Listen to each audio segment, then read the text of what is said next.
स्वप्नातील घर साकारण्याकरिता सोलापुरातील smart city मध्ये स्मार्ट प्रकल्प घेऊन आले आहेत। सोलापुरातील विश्वसनीय आणि पारदर्शक नाव म्हणजे क्रिस्टल डेव्हलपर्स। अखेर सोमवारी 27 मे रोजी दुपारी 1 वाजता इयत्ता 10वीचा निकाल ऑनलाईन जाहीर करण्यात आला। यात पुणे विभागाचा निकाल हा 96.44% इतका लागला। पुणे विभागात सोलापूर जिल्ह्यानं बाजी मारली। निकालात सोलापूर जिल्हा हा द्वितीय स्थानी राहिला। सोलापूर आणि पुणे जिल्ह्याचा निकाल हा 97.30% आणि अहमदनगर जिल्ह्याचा निकाल हा 95.27% इतका लागला। सोलापूर जिल्ह्यातून एकूण 61,525 विद्यार्थी उत्तीर्ण झाले। यात 32,714 मुलं तर 28,811 मुली उत्तीर्ण झाल्या। मुलांचं उत्तीर्ण होण्याचं प्रमाण हे 94.61% तर मुलींचं उत्तीर्ण होण्याचं प्रमाण हे 97.45% इतकं आहे। प्रतिवर्षाप्रमाणे मुलींनी यंदाच्या वर्षीही निकालात आपलं वर्चस्व कायम ठेवत आपला एकूणच दबदबा दाखवून दिला। माध्यमिक शालांत परीक्षेचा निकाल नुकताच जाहीर झाला। यात पूर्व भागातील अरिहंत इंग्लिश मीडियम स्कूलच्या विद्यार्थ्यांनी घवघवीत यश संपादन केलं। अरिहंत स्कूलने सलग 6 वर्षे 100% निकालाची परंपरा कायम राखली आहे। श्लोक बालाजी पुंजाल 96.20% मिळून प्रथम क्रमांक पटकावला आहे, तर देविका राघवेंद्र डक्का हिने 93.80% घेत द्वितीय क्रमांक मिळवला आहे। नंदिनी नरेश दोंता व शंकर नागनाथ बिराजदार यांनी 93.20% घेत तृतीय क्रमांक मिळवला आहे। परीक्षेस एकूण 70 विद्यार्थी बसले होते, त्यातील 19 विद्यार्थ्यांनी 90% पेक्षा जास्त गुण मिळवले आहे, तर 80% पेक्षा जास्त गुण मिळवणारे 46 विद्यार्थी व 70% पेक्षा जास्त गुण मिळवणारे 5 विद्यार्थी आहे। सर्व यशस्वी विद्यार्थ्यांचे अरिहंत स्कूल तर्फे अभिनंदन व कौतुक करण्यात आलं। एसटी स्टँड समोरील चाळीच्या पाठीमागे असणारी ओपन जागा जुनी मिलची असून त्या ठिकाणी कामगारांच्या हक्काचं घरकुल व्हावं यासाठी जुनी मिल कामगार वारसदार कल्याणकारी संस्था काम करत असून त्यांनी उमा सहकारी गृहनिर्माण संस्थेचे मुख्य प्रवर्तक कुमार करजगी यांच्याकडे ही जागा आमच्या संस्थेला हस्तांतरित करण्याची मागणी केली होती। त्या मागणीला अनुसरून कुमार करजगी यांनी कल्याणकारी संस्थेला ती जागा हस्तांतरित करण्याचा मानस व्यक्त करत लेखी पत्रही दिलं। सोलापूर शहर जिल्ह्यात रेशन दुकानांमार्फत सर्वसामान्य लोकांना दर महिन्याला देण्यात येणाऱ्या धान्यामध्ये काटामारी होत असल्याच्या तक्रारी वाढल्या आहेत। गोडाऊनमधून येतानाच धान्य कमी येतं, बदनाम मात्र दुकानदाराला केलं जातं, अशा तक्रारी रेशन दुकानदार संघटनेच्या वतीनं करण्यात आल्या आहेत।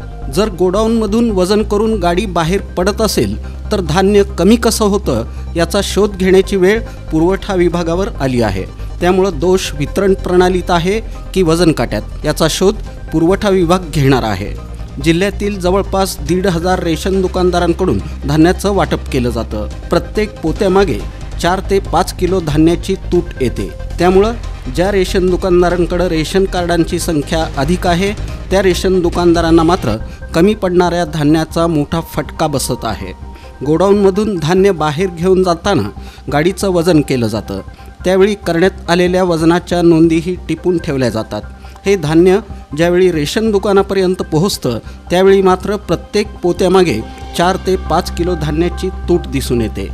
त्यामुळं या धान्याची गळती होते की चोरी होते याचा शोध घेण्याची वेळ वितरण प्रणालीवर आली आहे। तुमच्या स्वप्नातील घर साकारण्याकरिता सोलापुरातील स्मार्ट सिटी मध्ये स्मार्ट प्रकल्प घेऊन आले आहेत। सोलापुरातील विश्वसनीय आणि पारदर्शक नाव म्हणजे क्रिस्टल डेव्हलपर्स।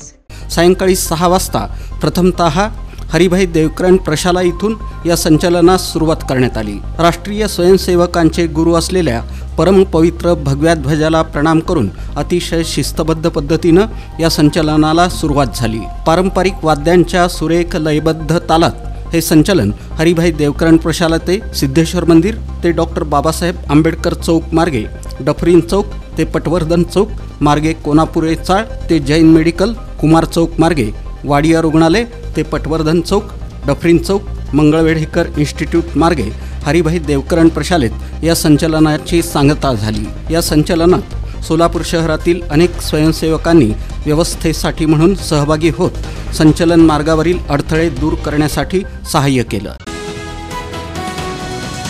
एक 80 वर्षीय वयोवृद्ध आजोबा फुटपाथवर बेवारस अवस्थेत बसलेले दिसले. पावसानं भिजलेले ओले चिंब कपड्यात त्यांची चौकशी केली असता निदर्शनास आलं की ते आजोबा गेले 2 दिवस तिथंच बसून आहेत. त्याच क्षणी घटनेची दखल घेत त्या आजोबांशी बोलण्याचा प्रयत्न केला. आजोबा थोडे घाबरून गेले होते.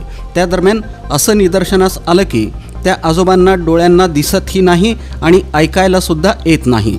परिस्थितीचं गांभीर्य लक्षात घेत रुग्णवाहिकेची वाट न पाहता संभव फाउंडेशनच्या टीमनं आजोबांना रिक्षातून सिव्हिल हॉस्पिटलमध्ये दाखल केलं. तिथून आजोबांच्या कुटुंबाचा शोध घेणं सुरू झालं. रात्रभर व्हायरल झालेला व्हिडिओ अखेरीस त्यांच्या मुलीपर्यंत पोहोचला आणि 4 दिवसांपासून हरवलेल्या वडिलांची ओळख पटली.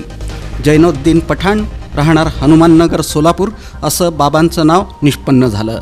अखेरीस संभव फाउंडेशनच्या माध्यमातून वडिलांची आणि मुलीची भेट घडवून आणली गेली. यासाठी संभव फाउंडेशनचे आतिश शिरसट यांनी विशेष परिश्रम घेतले.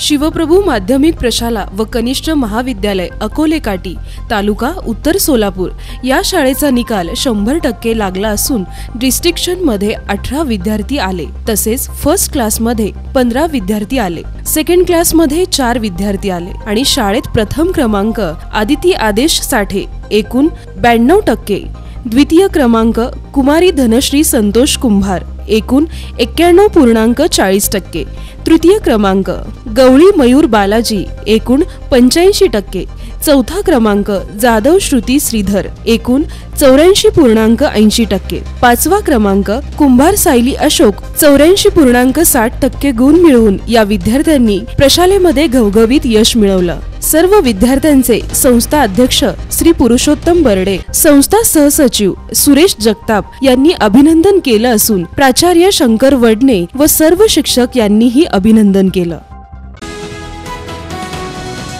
श्राविका संस्था संचलित Padmashri Sumatibai English medium technical हायस्कूलनं 10वीच्या परीक्षेत घवघवीत यश मिळवलं. यावर्षी हायस्कूलचा 10वीचा निकाल 100% लागला. एकूण 84 विद्यार्थ्यांनी 10वीची परीक्षा दिली होती. सर्वच विद्यार्थ्यांनी उज्ज्वल यश संपादित केलं. 49 विद्यार्थी विशेष प्रावीण्यानं, 27 विद्यार्थी प्रथम श्रेणीत तर इतर 8 विद्यार्थी द्वितीय श्रेणीत उत्तीर्ण झाले. श्रेया पटेल हिनं 500 पैकी 472 गुण अर्थात 94.40% गुण मिळवून प्रशालेत प्रथम क्रमांक पटकावला. तुमच्या स्वप्नातील घर साकारण्याकरिता सोलापुरातील स्मार्ट सिटी मध्ये स्मार्ट प्रकल्प घेऊन आले आहेत. सोलापुरातील विश्वसनीय आणि पारदर्शक नाव म्हणजे क्रिस्टल डेव्हलपर्स. होडगी परिसरातील टिकेकरवाडी इथं रविवारी सायंकाळी 4च्या सुमारास वादळी वाऱ्यासह गारांचा पाऊस झाला. या वादळामुळे जुनी झाडं उन्मळून पडली असून गावातील घरावरील पत्रे उडून गेले तर काही घरांवर झाड पडल्यानं घरांची पडझड झाली. विजेचे खांब आणि तारा तुटून पडल्यानं वीज पुरवठाही खंडित झाला. ऐन उन्हाच्या गरमीत पावसाच्या थंडाव्यामुळे नागरिकांमध्ये समाधान व्यक्त केलं जात असलं तरी टिकेकरवाडी येथील नागरिकांना मोठा फटका बसला असून लाखो रुपयांचं नुकसान झालं. तासभर पडलेल्या पावसामुळे ग्रामस्थांची तारांबळ उडाली. या नुकसानीमुळे ग्रामस्थांनी तहसीलदार आणि तलाठी यांच्याशी संपर्क साधला. अद्याप गावात कोणत्याही अधिकाऱ्यांनी भेट दिली नव्हती. गंगू निखिल सकट, दत्तू सिंग राजपूत, ललिता लोंढे, भौरम्मा अर्जुन बिराजदार, रमजान शेख, शगेरा शेख, बानू शेख आदी गावकऱ्यांचं नुकसान झालं. होडगी रोड परिसरातील सुरवसे हायस्कूलचा SSC बोर्ड परीक्षेचा निकाल 98% लागला. यामध्ये प्रथम क्रमांकाचा मानकरी माळी प्रशांत बाळासाहेब हा ठरला. त्याला 96.60% गुण मिळाले तर द्वितीय क्रमांक मुजावर अमन अल्लाउद्दीन याचा आला. त्याला 96.40% गुण मिळाले. तृतीय क्रमांक 95.80% गुण घेऊन गायकवाड सुभिक्षा उमेश हिचा आला. तसंच 90% वर गुण मिळालेले विद्यार्थी मेहत्रे अंबिका 92.60%, हडपत पौर्णिमा 91% यांचाही यावेळी सत्कार करण्यात आला. यावेळी सर्व यशस्वी विद्यार्थ्यांचं आणि मार्गदर्शक शिक्षकांचं संस्थेचे संस्थापक अध्यक्ष दत्ताअण्णा सुरवसे, अध्यक्ष राजकुमार सुरवसे, सचिव विजया सुरवसे, प्राचार्य उज्ज्वला साळुंखे यांनी अभिनंदन केलं. स्वप्नातील घर साकारण्याकरिता सोलापुरातील स्मार्ट सिटी मध्ये स्मार्ट प्रकल्प घेऊन आले आहेत. सोलापुरातील विश्वसनीय आणि पारदर्शक नाव म्हणजे क्रिस्टल डेव्हलपर्स.